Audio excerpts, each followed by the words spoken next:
What's going on? What's going on? How y'all doing? It's your boy D Saul again. It's Credit Repair Hacks Live. Today, we're going to be talking all about hard inquiries.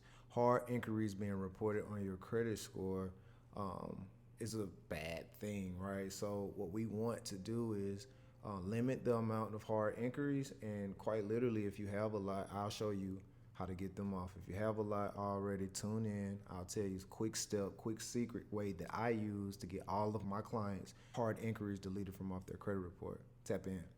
Okay, so the first thing we'll talk about is hard inquiries. What is a hard inquiry that you may ask? So a hard inquiry is nothing more than anytime you apply for new credit. It could be a car loan. It can be, you're applying for a mortgage loan, a credit card. Any of those things, when you have to use your social security number, leaves a hard inquiry on your credit report. So basically, anytime an attempt to look at your credit file take place and you authorize it, that is a hard inquiry. So you want to be careful now. You want to be very careful about how many times you let someone run your credit. You never want to use your social security number to apply for much credit. Now, I always give the advice, hey, if you have a credit card, right, here's a video about that, right? Get a credit card, apply for a credit card, a credit limit increase, right? So this could boost your credit score, but other than that, don't apply for many things, and I'll tell you why in just a second. Okay, so hard inquiries alone account for about 10% of your credit score, okay? So that means the credit score that you see, 10% of it is, how much you apply for new credit, how many times you apply for credit cards and things of that nature, right? So you want to limit how many times you do that since it has that effect on your credit score. There are two forms of inquiries, right? Right. The reason why I mentioned the credit card or the credit limit increase earlier is because you can actually apply for a credit limit increase without affecting your credit score, right? And I'll tell you the difference, right? So you have two different types of inquiries. You have what we call a hard inquiry. You have a soft inquiry, sometimes referred to as hard pulls or soft pulls. Now, soft inquiries, these are promo entries. Lenders use this for solicitation. They use this for, account reviews, things of that nature. Anytime you see those new credit card offers in the mail, hey, you've been pre-approved, new MasterCard, Visa, whatever, those are usually soft inquiries. Those lenders do not have to have your authorization to run your information for those types of inquiries. But here's the thing, they do not affect your credit score if it's facilitation. Those are called soft inquiries or soft pulls. Now, the inquiries that you actually apply for something for, like a car loan, student loan, if you do the Parent Plus loan, credit cards, things like that, when you authorize it, when you say, hey, give me this, give me that, and you apply with your social security number, this is a hard inquiry. And these are the ones that affect your credit score. Hard inquiries can stay on your credit report for up to 2 years, right? So if you see a hard inquiry on your credit report that was reported in more than 2 years ago, then you definitely want to dispute that. Hard inquiries be careful applying for things. Now, it's things that we want. You want to buy a new car, you want to buy a new house, those things are fine, right? But the thing is, when you apply for too many, it looks bad to creditors because it's like, hey, if I extend this credit to this person, right, they have an history of applying for more credit, tomorrow or next month, right? So the chances of them paying me back on this credit card is less likely because they may get hella more credit card debt over here with these other different companies because they apply for so many things at once. So that's why we want to limit how many of those hard inquiries on our credit report, because when we apply for that new car or when we do apply for that new house that we want our credit report to be a representation of how we really want things, right? We really want it to look neat. We really want it to be, suitable for when lenders see they make a decision to ultimately approve us. So with that being said, on hard inquiries, like I said, you will apply for things. There are things that you need to apply for, but let's keep them to a minimum. So let's try to keep hard inquiries to about, the average, the person with an average 800 credit score or better, their inquiries typically are around 1 to 3 every 6 months, which means they have no more than 6 to 12 inquiries for a whole year. Okay, now, so we'll get to the good stuff. I'll get to telling you how we can get those hard inquiries removed with a process that I use with a lot of my clients, a lot of my do-it-yourself credit repair clients. They use this hard inquiry letter to the T, man. I mean, quite literally, we're asking for the credit bureaus to do something. If they're not able to do it, they have to remove those hard inquiries that's reported in our credit report. Before we get to that, we'll talk about that a little later. I'll tell you about the law. Now, the FCRA, which is the Fair Credit Reporting Act, they protect us against all of these hard inquiries. They protect us against, people putting things on our credit report that's not true, right? The law actually states that we actually deserve the right to have a fair and accurate, 100% accurate credit report. So credit bureaus have to verify all of the information on our credit reports before they put it on our credit report. So here's the thing, credit bureaus don't do that. I mean, if they get something from a creditor, they're just gonna go ahead and slap it on that credit report a lot of the times. No verification needed because they are basically banking on the average consumer doesn't even look at their credit report, right? So why extend so many of their resources to basically verify something? They have to pay for those things. They have to pay millage or whatever, at a high level. If they, mail, what we'll talk about a little later, LexisNexis, verification of a certain account, right? That costs them money. So they are not going to do that every single time, and we're going to take advantage of that, and I'll tell you about that.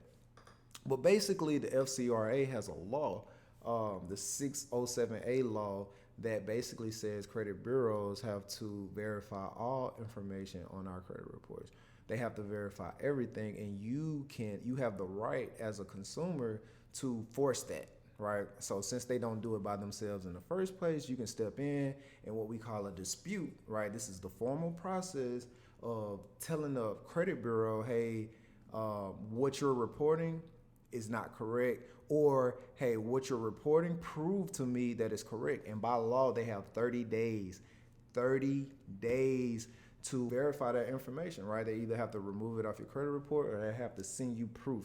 They have to send you verifiable proof that this item does supposed to be on your credit report. So you got your 3 credit bureaus. You got TransUnion, you got Equifax, and you have Experian. All right. These credit bureaus are the ones responsible for reporting things on your credit report, right? Here's the big thing, right? If you issue a dispute to them, they rely on a company called LexisNexis to verify the accuracy of that dispute, okay? So here's how we're gonna get them. Credit bureaus have to verify all of their information them, right? Okay, so let's back up a little bit, right? LexisNexis is also a consumer reporting agency, so that means they have to abide by those same FCRA rules, which credit bureaus usually go through them to verify the information. So here's how we're gonna get them. We're gonna freeze our social security number with LexisNexis.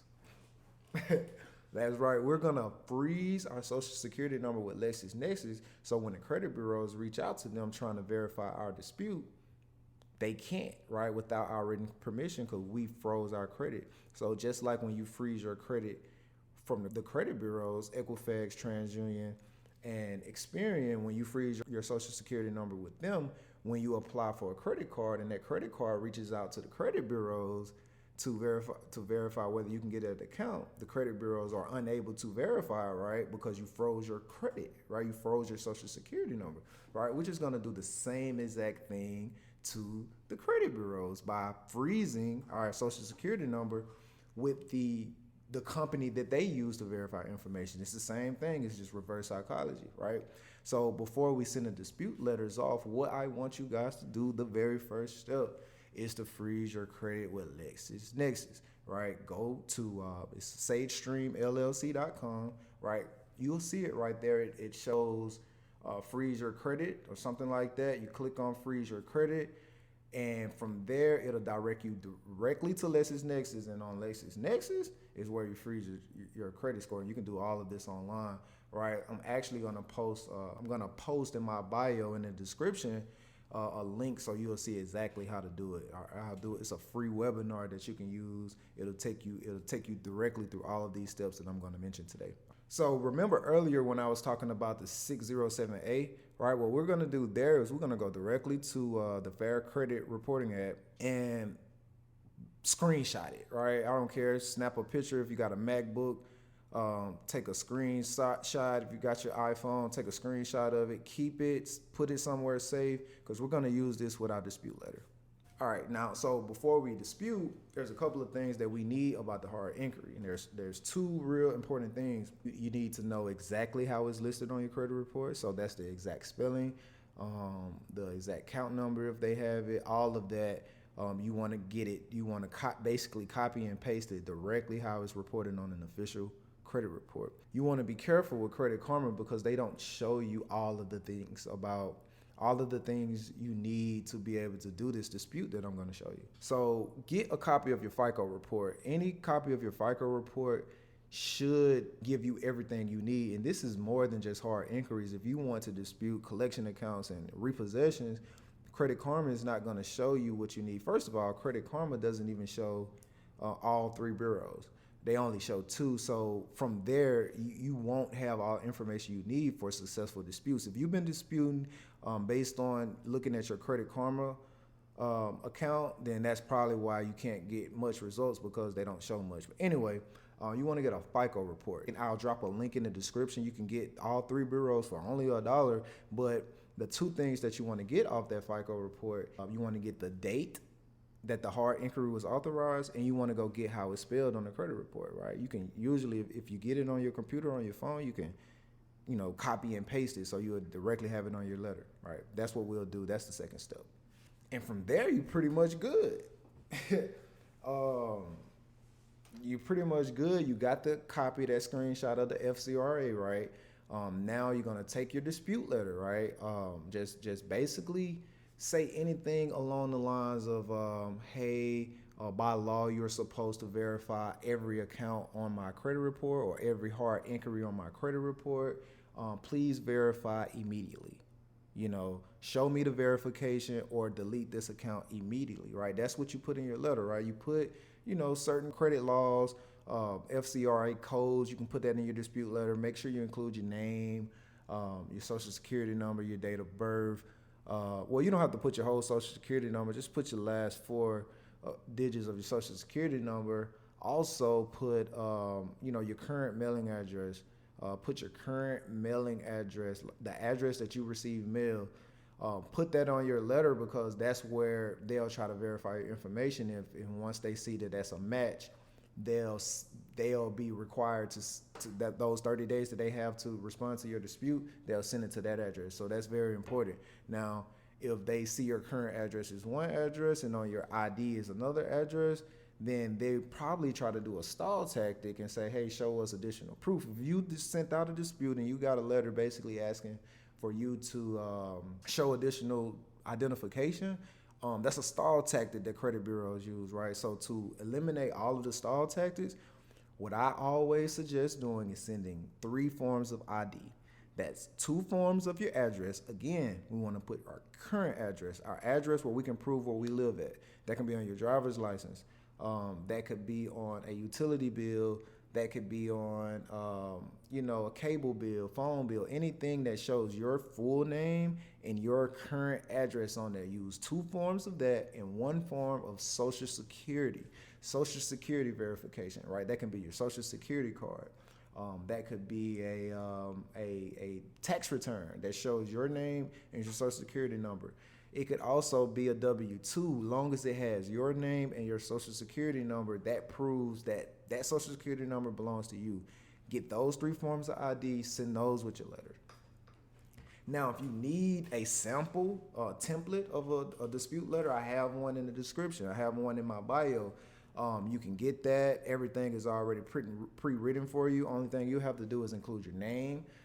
You include your address and each inquiry on your credit report. And remember, you can go get all of your hard inquiries on that on the FICO report that I mentioned earlier. It's with My Score IQ. Here you see where it literally shows you, they show you the hard inquiry here. This is the name. This is exactly how it's spelled.